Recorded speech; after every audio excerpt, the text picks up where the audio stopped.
Oh,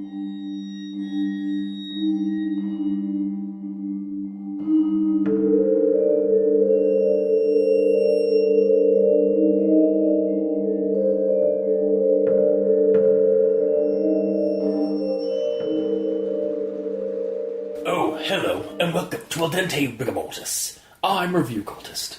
I'm Mikey, the E stands for evil. And I'm the gamer in yellow. And we're here to discuss those internet stories, most creepy and most pasta, and be critically silly doing it.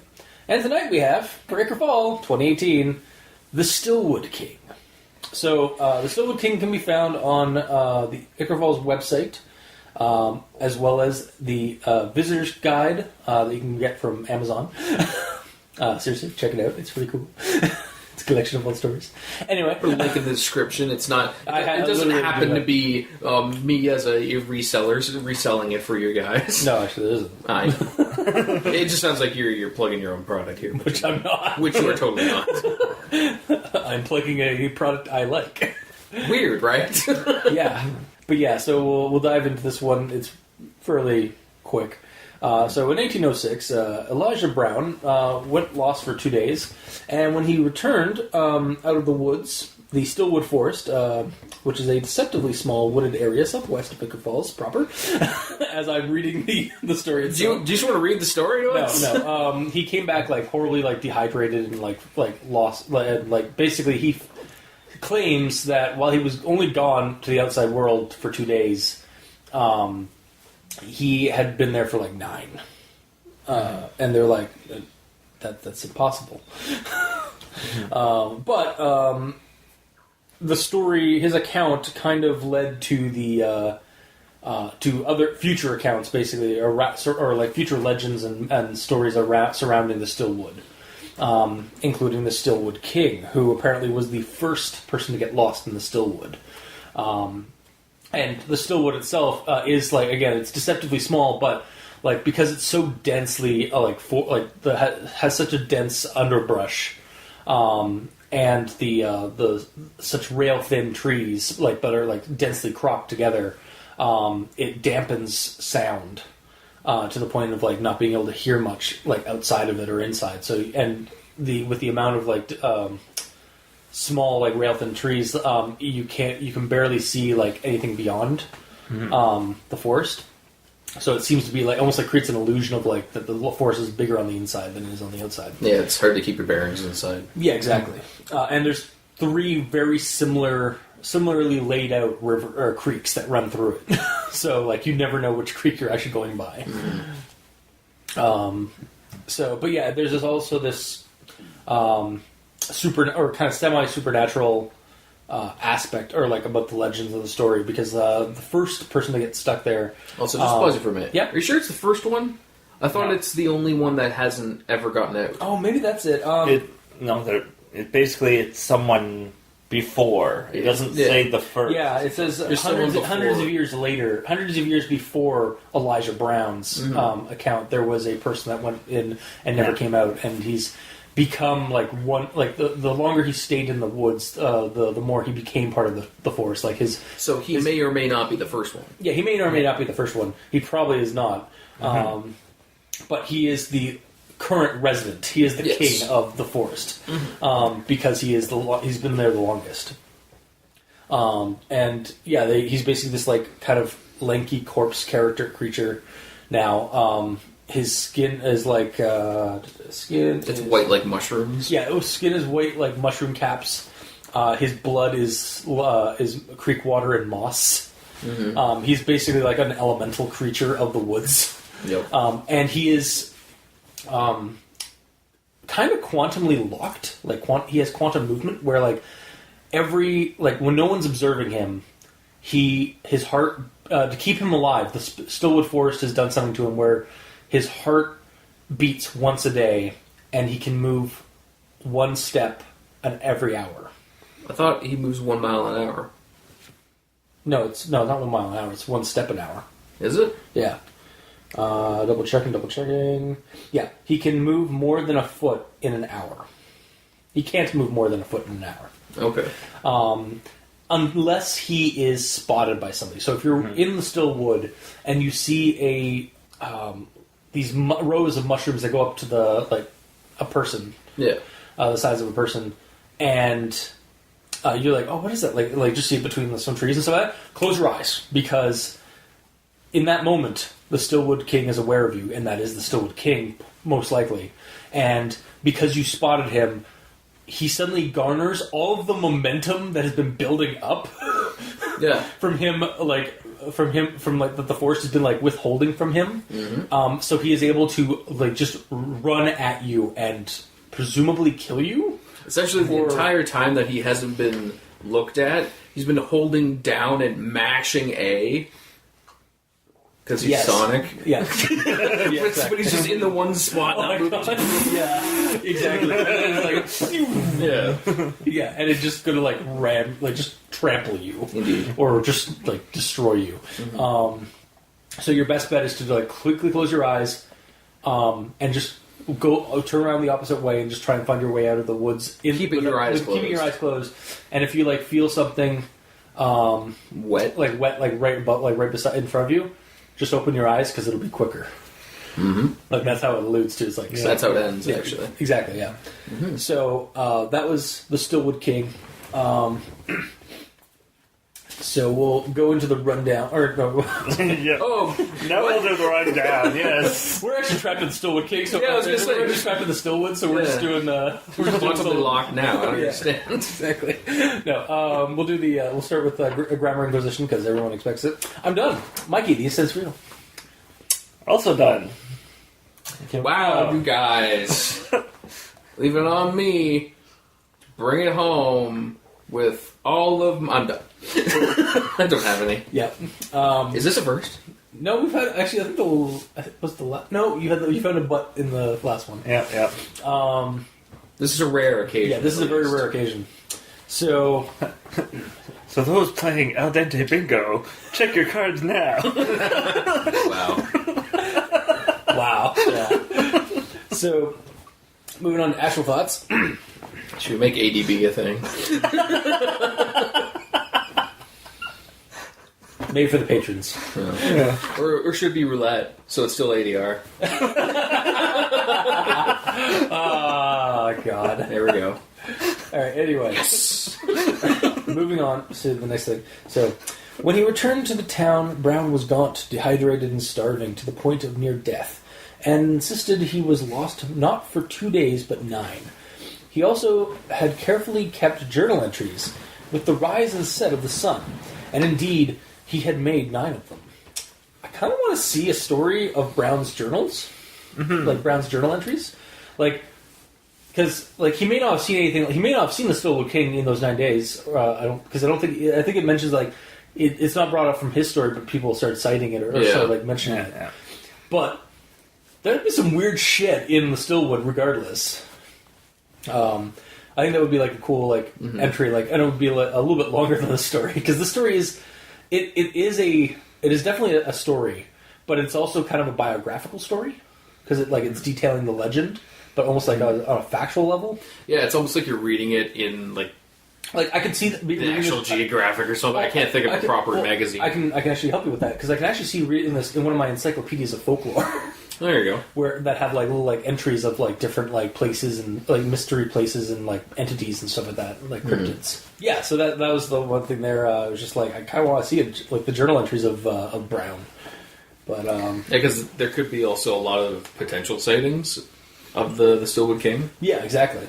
And or any other supernatural entities that are also locked in there. Mm-hmm. Yeah, or the Stillwood King, the forest made the Stillwood King the way he is. But what about some of the what about the animal life in the woods? Are they similarly or are they the Spriggans from Skyrim? Even though I don't know why I'm bringing that up. Totally haven't been playing that game for weeks now.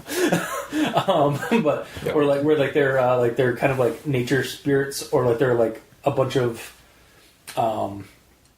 either bees or a weird swarm of magical leaves that empower a wooden vessel. Like a kind of a forest vessel. They almost sound like they're razor wings, and they're weapons that are wielded by titania. Anyway, we're moving on. That kind of seems a lot like it. Thank you for cutting that for making me want to just completely drop that train of thought. Wow. Yeah. Anyway. Well, you're welcome. But yes, neat. Sure. It is nature. Yeah, it's like nature elementals. Like, what? Like, are there other things like that in the Stillwood that we just haven't haven't spotted yet or haven't been posted? And even then, like, even if it wasn't like anything like overtly supernatural, like, there could be some like interesting like subtle supernatural things going on in those 9 days. In the 9 days that were actually 2 days that the guy was there. Yep. Kind of like reminds me of that one like folklore story, I think, where like the guy gets stuck accidentally goes into a ring of toadstools, and he like ends up like partying with like a bunch of fairy folk in the woods for like 30 years, and then comes out of the woods basically look like a disheveled hobo, and like his family is all aged and stuff like that. Like, but for him it was like for him like it was he was sustained by like the fairy folk and stuff, but he came back like years later, basically out of the woods. It almost sounds like you're thinking of Jumanji or something. No, it wasn't Jumanji. I can't remember the story. I remember like reading the Stillwood King, like the whole thing. I was like, it was very reminiscent of this, and I think it's a New England like story as well, or like kind of an American story. There's stories about everything. No, yeah, but anyway, so The story is Rip Van Winkle, written by Washington Irving, and is about a Dutch-American settler who falls asleep in the Catskill Mountains and wakes up 20 years later. Actually, that kind of ties into my next thing, because the next quote I have is, historians believe either teachers at a schoolhouse bordering the Stillwood or parents of the attending children cooked up the legend to keep kids from wandering into the dangerous woods and getting lost. So for me, like, again, the story kind of is very kind of rooted in the folkloric manner,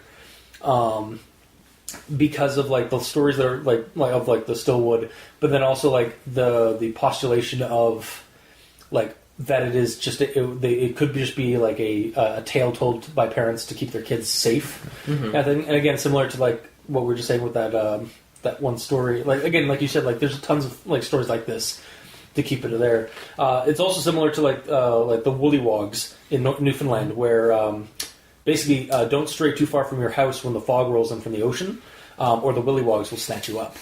Or it's more analogous route, which is don't go too away from your house because your village is on a cliffside, and when the fog rolls in, you might fall. You might not see the edge. Oh, okay. And never be found again. I thought that was going to simply be don't wander too far into the fog because your parents can't see you and you'll get lost. Yeah, no, it's potential death. I was told that story like at a place where like when the fog rolls in, like you don't want to go too far because like too far off the road, and there's no land. It's just ocean. Oh, and like not like it doesn't like descend into the ocean like descend into the ocean like nicely. It's not a slope; it's a cliff. There's a drop. It's a dead drop. Exactly. Yeah.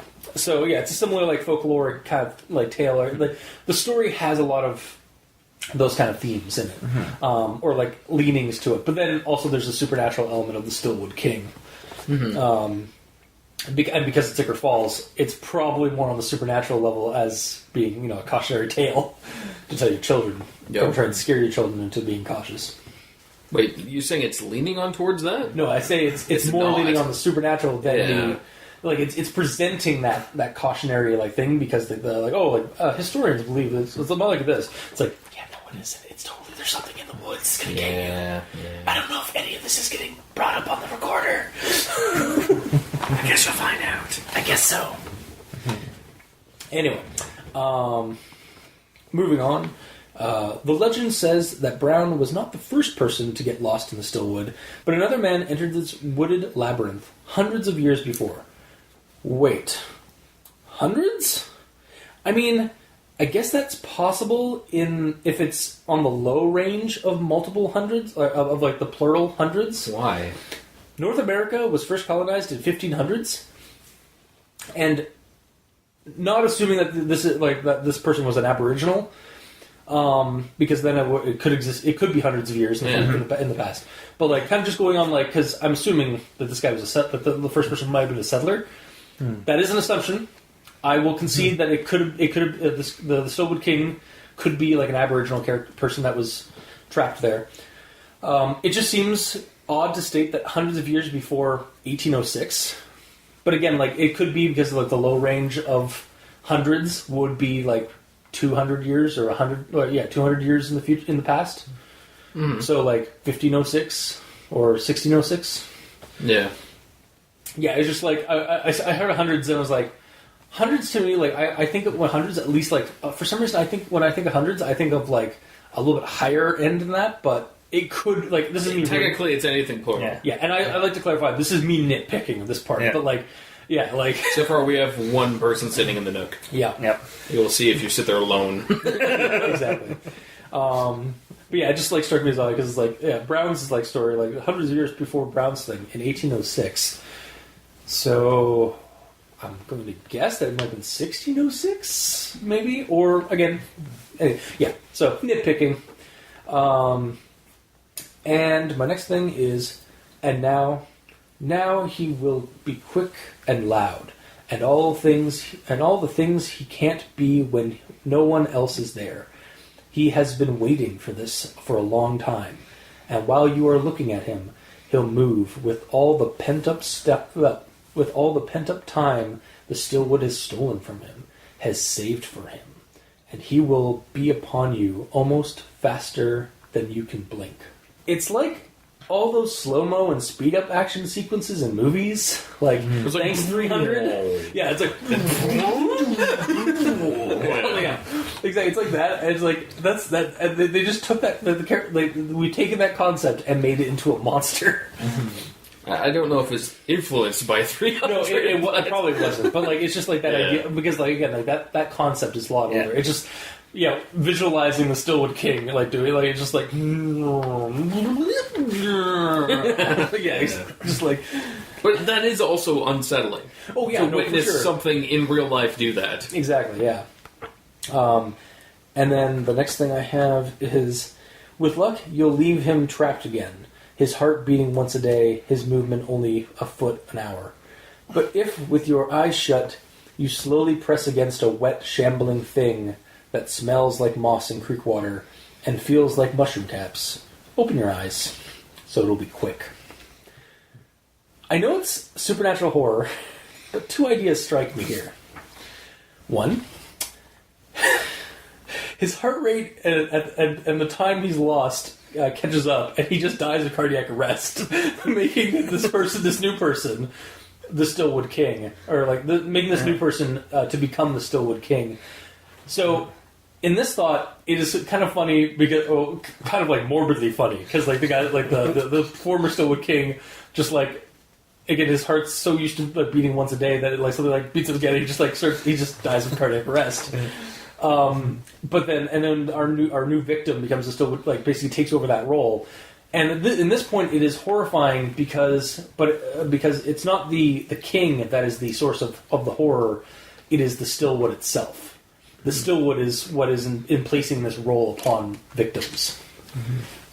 The second idea I had was the king is actually just trying to get help now that time is reverted. So really, it might not be like that he's like trying to like kill the person. It's like, oh, thank you, help me! I've been trapped here for 1,000 years. I mean, no. So yeah, like it's kind of a funny way to look at it, where it's like,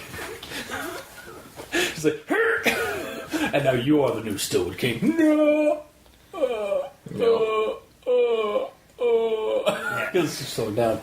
And then, or the other one is like, instead of like him just like running at you to try and like kill you, it's just like running at you because, oh god, thank god, another person is here to help me. Yeah, he looks all fucked up. Well, yeah. And that's actually might be the tragedy of it, is that like the guy's like he accidentally keeps killing the people because he doesn't realize he has that momentum to like he just tramples them. Or people think that he's a monster because they can't understand him because he's actually an Aboriginal and doesn't know English. Oh, he's from hundreds of years ago. Yeah. Yeah, that. And he's all covered in moss and bleeding water as blood. Yeah, creek water and moss. Yeah, so he's a monster speaking a language they don't understand. That's true. Running towards them. So the response would be, and running away. And then like, just like, why are they closing down? No, I can't move for your close your doors. With closer eyes? No, when you close... I was trying to do it in slow-mo. Oh. Like, close your eyes. Because, like, when they close their eyes, he's back to the shambling Yes. mass. Yeah. I just didn't understand what you said. Okay, fair enough. I was doing a distorted voice, so... Yes. And that's my notes. So, Mike, get these sensory evil. Alright, so continuing on your thought of the whole craziness, it is assumed that, of course, the monster kills its Yeah. victim, because all it does is say, so it will be quick. Yeah. We don't know what it is, but it does say that they believe it's a legend for kids. Yeah. So, I'm thinking it's either something stupid like sloppy wet kisses, or hugging, or something that kids just don't want in general. That it does when they get Yeah. No touch. Bad touch. Bad touch. You sick. You're so evil. God. As soon as you said that, I was like, oh shit. It's like, don't you do it. Don't you get her mind. Well, he's not. That's the thing. He's not at all. You're the one who's got her minding, to be honest. Mm-hmm. He's saying that it'll treat you like it's like your grandma. Oh, is that what we went with? Yeah. Okay, yeah, I guess so. I was Who's the good of mine now? Oh! You're off the podcast. Yes! Damn it. Finally. It's like a Mahoney situation. I'm just trying to convince you to kick me out. Yeah. And then you became police captain. No. Yes. and, God. and the creature is really old, so it does have grandmother mentality. I guess, yeah. Mm-hmm. Yeah. Mm-hmm. That's true. So So don't go into the woods or you will have your cheeks pinched for all eternity. rips off your cheek. No, it's nothing like that. It's just the annoyance of grandma grabbing your cheek, being like, oh, just let me go, grandma. It's just like the slowest. Alright. Yes. Anyway, so onwards with that, I thought. So, the other issue is if you assume that it kills people, then how does the legend get told? Because some people get away. Yeah. Actually, it does say that. It does actually say that. Because it says if you close your eyes and feel around, You can get leave out. him. Yeah, you can leave him trapped there. So theoretically, two people Yeah. could have went in. But then let me finish. Okay. I'll let you finish. But presumably, two people went in and they knew the legend. Like, okay, we got to turn around and get out. And one person got out, and then as he got out, the other person like tripped, opened their eyes for a second. He turned around and he saw the Stillwood King like shank him or something. It's like, oh god, run away! I must tell the story. Presumably. But they wouldn't know about the legend because you have to be alive to create the legend. I'm saying that the One legend escaped. Yeah. could have been evolved over the years. One being that there's this creepy guy in there and don't look at him because he runs at you. Mm-hmm. Because someone shut their eyes instinctively and he didn't run at them. So he's like, okay, I'm just going to back out because I'm not being killed. And then that person started the story. And then later on, at some point, someone witnessed a kill and said, okay, he's going to do a thing Yeah, exactly. if you open your eyes Like, again. Again, like you're two, like It's two over people- hundreds of years. Yeah, exactly. Yeah, hundreds of years. Yeah. But yeah, to your point, like 200, like two people could have gone in. 200 people could have gone in. I mean, it's entirely possible. Two people could have gone in. One of them saw it. The other one like was able to get away. And as the one was getting away, he heard like a brief like scream of his friend or something like that. And then oh shit, the Stillwood King got him. Yep. And nothing's saying you couldn't see him being killed. Like, if you're outside the forest, you turn around, you're still seeing the forest. Yeah, because he can't leave the forest. Or Yeah, he but can't you leave- can still see him in the forest, though. Yeah. So, Oh wow, we were actually only like 5 feet away out of the woods. Yep. It seemed like we were 50 feet away, like 50. I felt like I ran for like 50 feet, but well, I'm only like 5 feet out there. Man, that wood is deceptively small.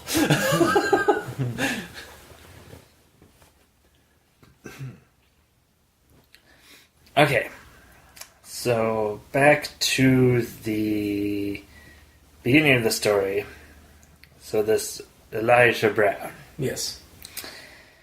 that he goes into the woods for 2 days, and it's been 9 days for him. Yeah. So, and there's no record on how dehydrated or starved he may have been before getting lost. Yeah, so they're trying to disprove the fact that, like, he may not have been there for 9 days. And, like, the evidence, he was dehydrated and some of that. Yeah. Yeah. My theory is that he ate the monster. What? Well, he actually beat the monster in a fight and ate it because, it's got creek water for blood, so that's a source of water. And, But so is the creek that's right over there yeah. that you keep passing. But, he's also hungry, so he's got to eat something. And mushroom caps. Yeah. But there's mushroom crab and the caps mushroom- right there beside the river. But the So Elijah mushroom Brown's the caps... monster all along. The mushroom caps respawn because of how the monster is. That's unlimited food then. Yeah, You're fighting your own it argument is there, unlimited sir. food, but mushrooms only sustain so much, and then you sort of go, I really don't want mushrooms today. If you're in a survival situation, you'll eat whatever the hell you can get. Exactly, yeah. Yeah, but you You can picky bastard. So, okay, like, I'm just trying to get this because, like, the way it's written in there is, like, they're not sure, like, now they can't account for, like, how high, because of the bad winter previously. Yeah. Yeah, that's one of my notes. It I was don't like- understand what that has to do with this. It actually does, because, so, like, in those olden times, if it was a bad winter, you didn't have access to enough food, or and presumably some water. But, so it's not trying to say that it is winter now. It's basically trying to no. It's just saying the previous winter was yeah. bad. The previous winter was harsh, so they did, maybe the Browns didn't have a lot of food, so that's why he was actually a lot thinner and a lot lankier and like malnourished when he went into the woods. So like that's what they're trying to discredit is that like the reason why he was like as bad off as he was because he already went into the woods malnourished. So when he came back 2 days later, it seemed like he'd been like malnourished and or like starving to the near death because he was already like on he already had a jumping off point to being like super starved and dehydrated. Mm-hmm. So they're basically trying to disprove the fact that like he was too dehydrated and starved for 2 days, lost in the woods. But that doesn't help what you're trying to say, where it's like he ate the thing, and so it's like, okay, what? But yeah, he came out like starving to death and almost. dehydrated. Yeah. So if he ate things, he ate it to help sustain the first few days, and then he got sick of mushrooms. so he stopped eating all things altogether Yeah. to the point of almost starvation, and then he found the edge and left. Yep. Okay. There's some holes in your theory. Yeah. Okay. All right. What is your reasoning behind thinking this? I don't get. Well, because he went in supposedly hungry and starving, Yeah. potentially, and He went in there purposely to hunt down the Stillwood King. and thinking that he survives 9 days.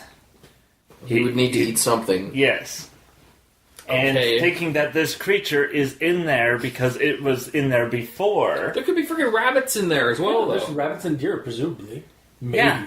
Then why don't the rabbits looking at the Stillwood King trigger his ability? Because they're animals. They're not people. They could be sentient rabbits. You never know. That's an assumption, man. You know what assuming means on this show. Yeah, it pisses me off. Yeah. I'm on Team Gamer this time around. Yeah. That is a huge assumption. Well, yes, they might be. I want that story of how these rabbits became sentient. I want to know how Ichor Falls tackles bunnies and burrows or Watership Down. Well, so nothing says that he wouldn't be accelerated by a bunny looking at him because he needs to eat as well. Also, damn it, now I know what we're running for a Halloween game. We're running bunnies and burrows, and you're playing the rabbits in the Stillwood. You see what you've done? Look at what you've done. You happy? You seem happy. Yes. Because awesome. So evil. So evil. Audience, you have no idea how evil Mikey E, D stands for evil, is. Until you've, met him in person. Been exposed to his radiation of evil. Alright, so, that was my thoughts there. Oh, I suppose that means it's my time. And some nice tasty mushrooms in there, yeah. Mm-hmm. Tasty Stillwood King, apparently. Interesting. I just don't see how you jumped immediately to that. Anyways,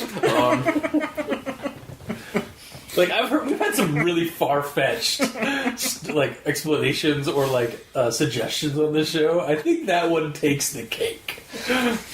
So again, those playing al dente bingo. yeah, that's roulette. We've There's been established another Mikey's. The E stands for. Yeah, that's your other side of things. Either way, so the first notes I took was on the title itself. Yeah. So this is the first title I've noticed where, how interesting the title is because it can be taken two very different ways just by changing one word in the title.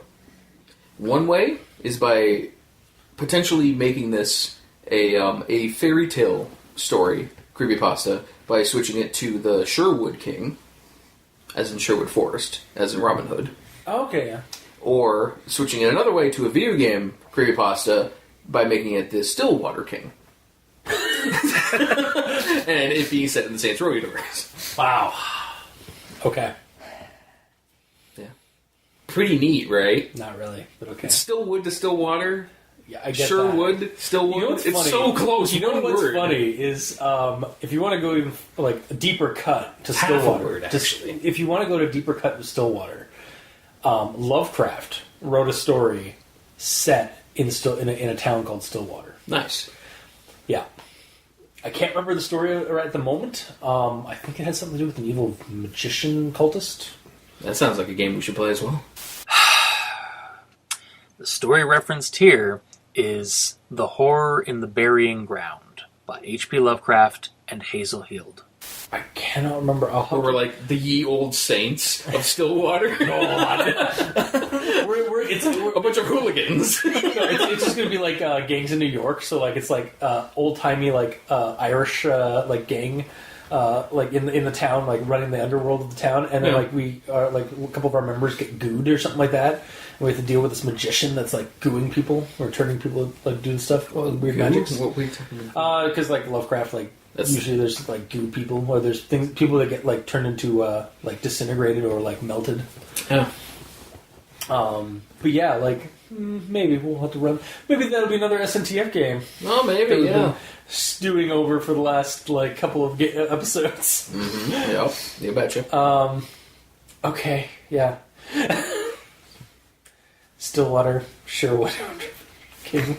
It's half a word away from both of those. I guess, yeah.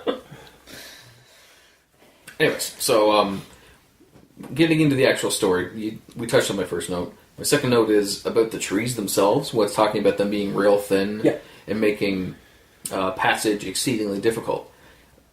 Then that the image it built in my head is there's the ground is kind of busy with shit, and there's thin trees, but there's a lot of space in between them. So to me, it's how would these tall rail thin trees make it harder to travel through, comparatively to them being not rail thin? The thing is, they're rail thin, but they're hard to get by, so that means that there's a lot of them. It's hard to get pie? We actually have areas of that in our forests around here. You said it's hard to get pie. I said get by. You said pie. I meant by. I know, but it's funny. There's actually forests nearby, or in the forest, Near deeper. pie. I'm joking. You want to continue? Yeah, go ahead.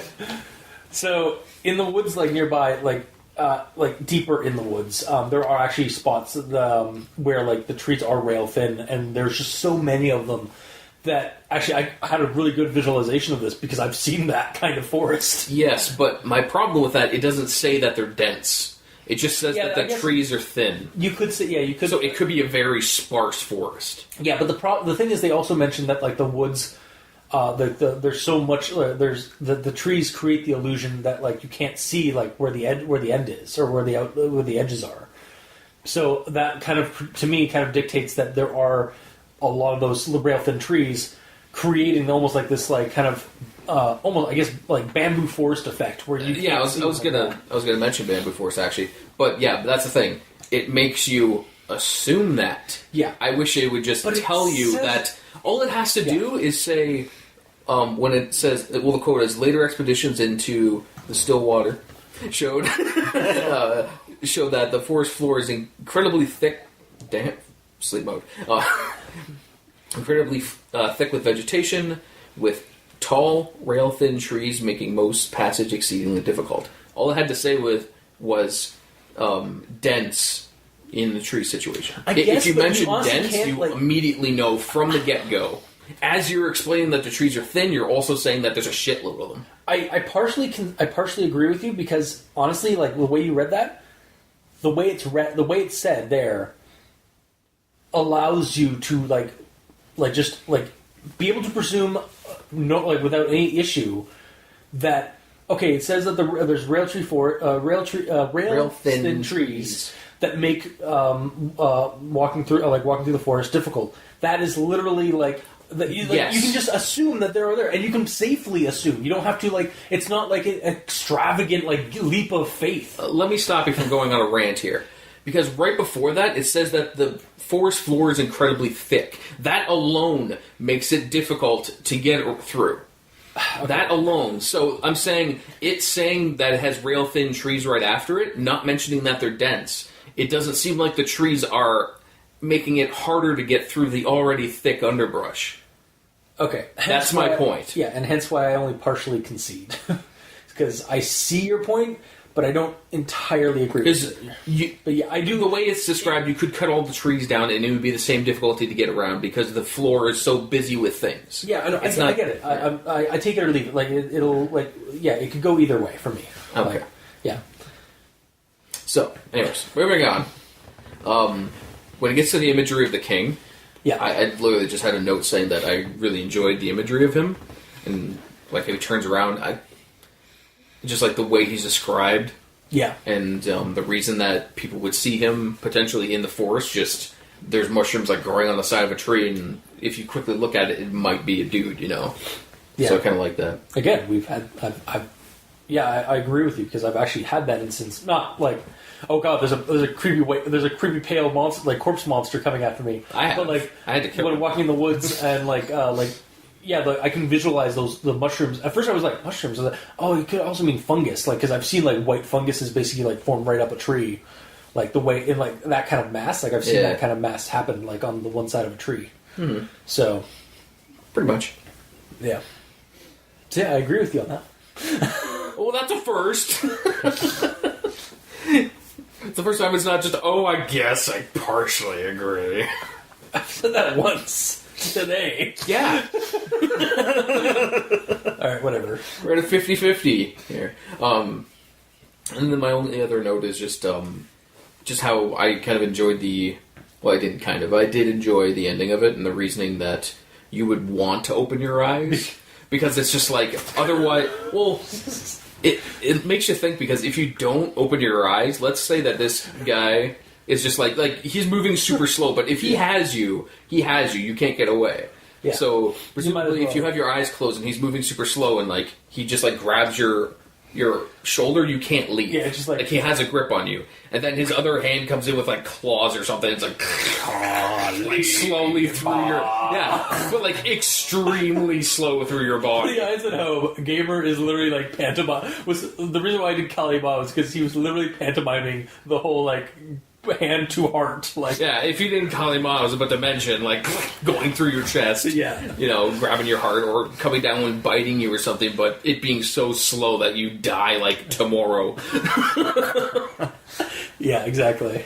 So I like that it's saying, open your eyes just so it's over with, because you can't get away at that point. Yeah. Yeah, exactly. And all that's the end of my notes.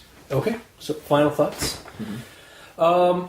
So I had a little bit of kind of a mix with this story, because when we first did the Ichor Falls things 3 years ago with Matt and Sam from The Drunk and the Ugly. We chose story. The reason why the stories we chose in that episode were stories that our favorite stories of those episodes. Mm-hmm. And for some reason, like, despite the fact that this story has like all the things that I love about like certain creepypasta monsters, like it is kind of Slender Man-ish or like a boogeyman in the woods. You didn't choose it. I didn't choose it. I think I ended up choosing Lemon Blossom Girl. Okay. I believe mine was Lemon Blossom Girl. And the reason I remember like I have fond memories of this story before I started reading it, and I reread it this week. And I was like, I like a lot about stuff in it. Like, still, you may have not chosen it because it's not really. It's very it's not very. Yeah, I don't think I chose it was because it's not very original. And I say that I say that in terms of the archetype. Like, they don't really do a whole lot with the archetype of a boogeyman in the woods. Like, yes they do, and yes they don't. Like, it feels like a bunch of it feels like a culmination of a bunch of stories I've already I've heard of like folklore and stuff like that. So it grounds it in this folkloric method, but it doesn't do it just doesn't push itself over to doing something completely new or different. But yet it does. It's really hard for me to like kind of describe why like some of my a little bit of my feelings toward the story, because I do like it, but it didn't do. When I've read it again like this for this episode, I was like kind of having it's like this is like I remember being really creeped out by this, but like and yeah, like the ending is really cool and creepy, but like I've kind of heard this all before. Like it felt like it's almost like you've read it years ago. No, it wasn't because I've read the story before. Yeah. It was because I've read stories very similar. Because it's a pale man in the woods, aka Slender Man, who moves only when you look at him, aka SCP, whatever number that is. Exactly. Yeah. So yeah, it just and it's not to say that that's a bad thing, because like it is still an interesting character and like cool local legend for the Ichor Fall story. It definitely has like a lot of folkloric aspects, which is good. It's just again rereading it again. I wasn't. I guess I'm either desensitized or like again I've heard it all before, and not because I've read the story before. Yeah, but for other reasons. To me, this is a simple and it is still a creepy story, but it is also simple. And so if you take it at face value, well, regardless of if you take it at face value and like treat it as like a simple creepy horror story, or you think about it and like the circumstances that are going on in here, and that it could either be like some kind of like tragic monster because basically like if he's spotted he dies and then you take on that role, or he's just trying to find help because he's been trapped there forever. It still like still works and like still is kind of an interesting story. It's just it's kind of like seeing one tree in like through the forest, like trying to pick one tree through the forest, like a forest of similar trees. Like it's.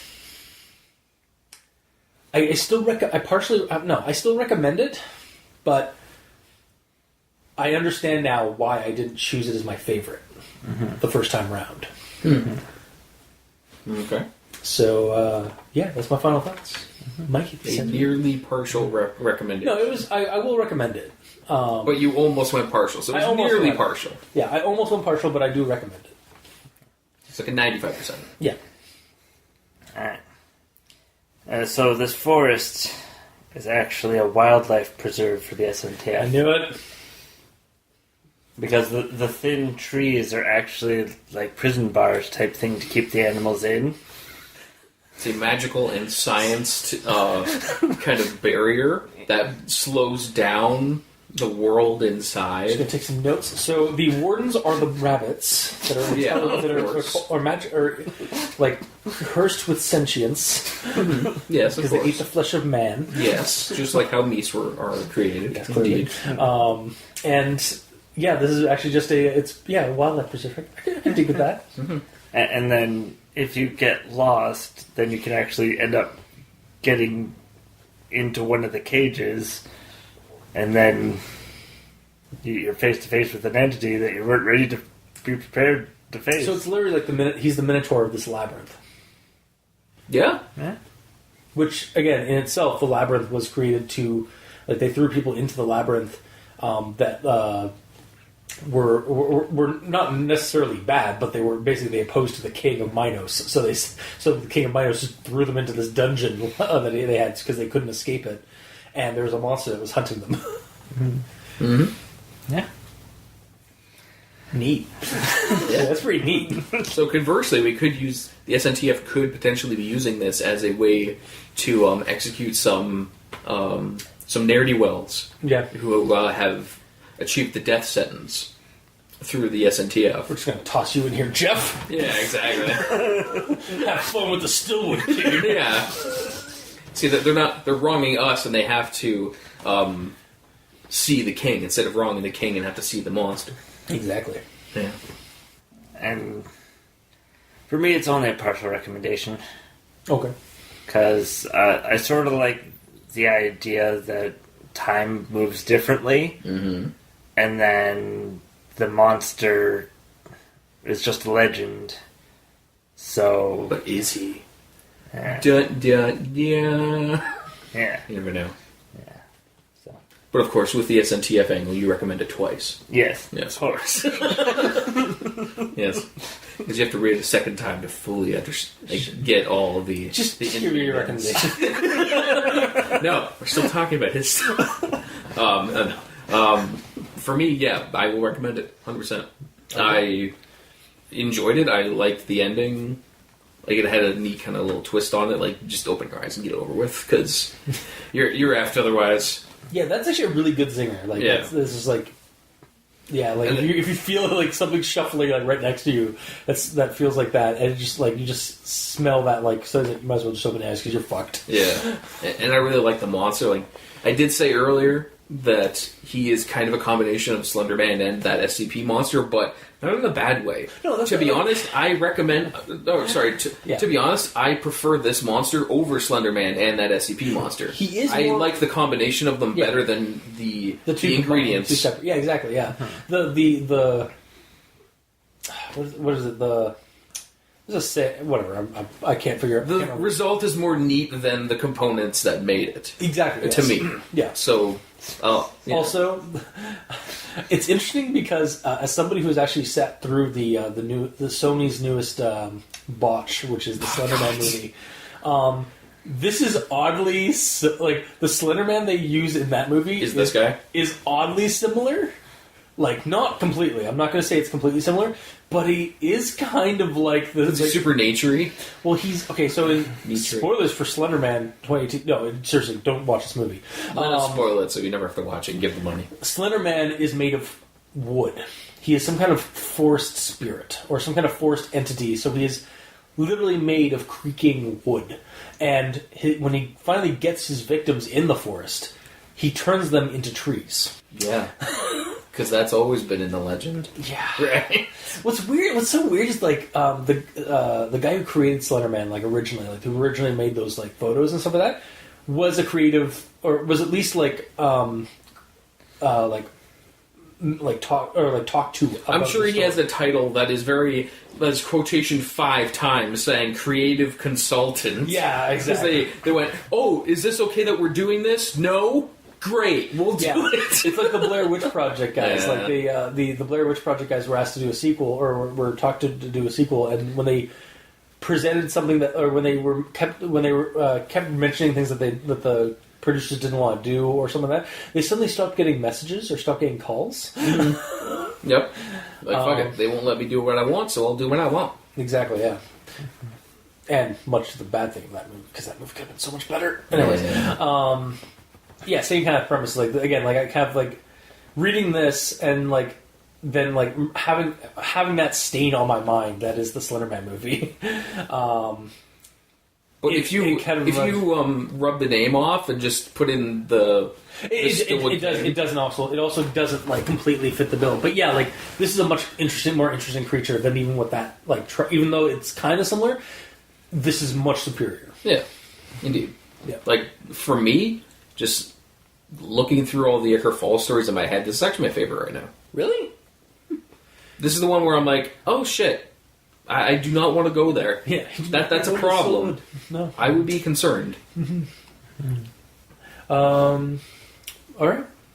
So recommendations across the board except for one. Yeah, partial One recommendation. partial, yeah. Yours was almost partial. Mine and mine was- had no chance of being partial. Mine was like, again, like it's what you said. Like, I don't think it, like I didn't.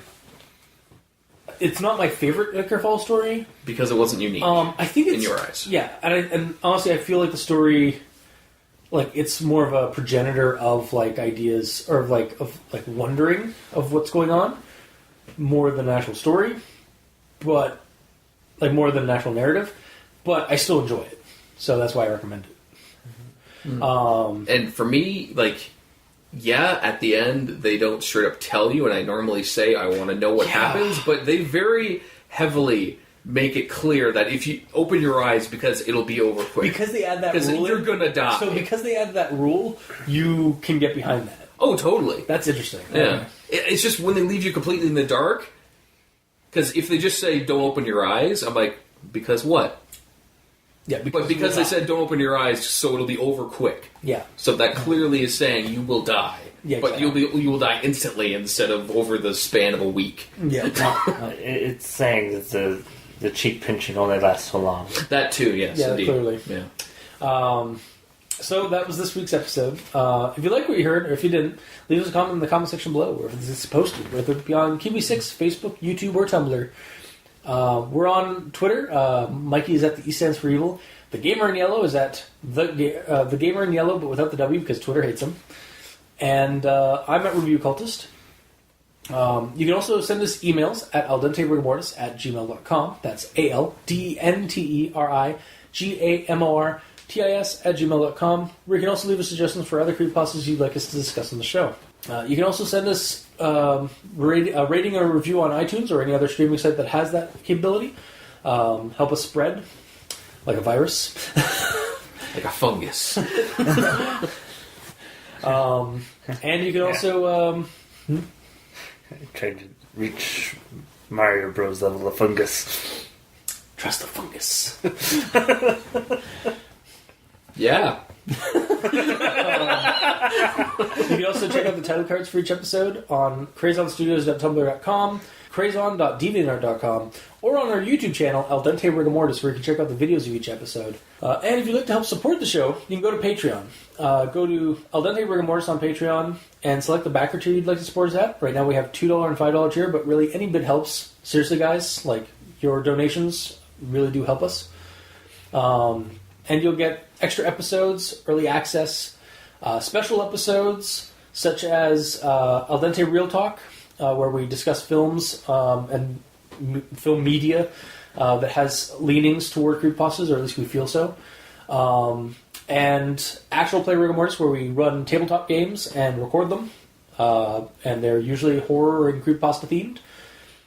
Or the other shows that my co-hosts have been doing for the last for months now, which includes Al Dente Reloaded at the $5 tier, where Mikey and I go back to the good, the bad, and the ugly pastas that the cultists and the doctor did in the past, read them, and see what our thoughts are on them. And then Al Dente Revelations at the $2 tier, where Mikey and I continue with those thoughts from those stories, but after listening to what the cultists and the doctor had to say themselves, and possibly have a mind-breaking revelation from what they say. awesome. And also destroy that artist's art. Because, Yes, well, I mean, he'll only learn one way, right? yeah. Through force.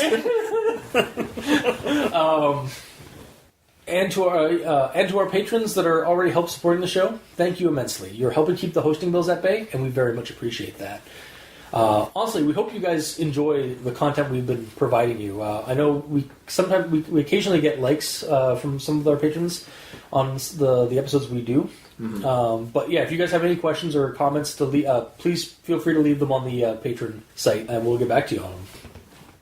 And for the listeners and authors of the stories that we've been discussing on the show for the last 3 or 4 years, thank you immensely. For listeners, thank you for listening. Honestly, we wouldn't have a show if you weren't listening. And for the authors, we definitely wouldn't have a show, and I wouldn't have stories that I love reading. So thank you. Also, we're going to be taking a quick break from Ichor Falls in October. As of now, like as of this episode being posted, because the next couple of episodes are going to be with me and Matt and Travis from Drunk and the Ugly, or Ugly Talk, as we discuss a blast from the past in itself, from the 90s, the YTV's Dark Knight 4, 5, and 6. So basically a bunch of Halloween marathon skits that kind of helped shape my interest in like horror of the nostalgic nature. So look forward to that.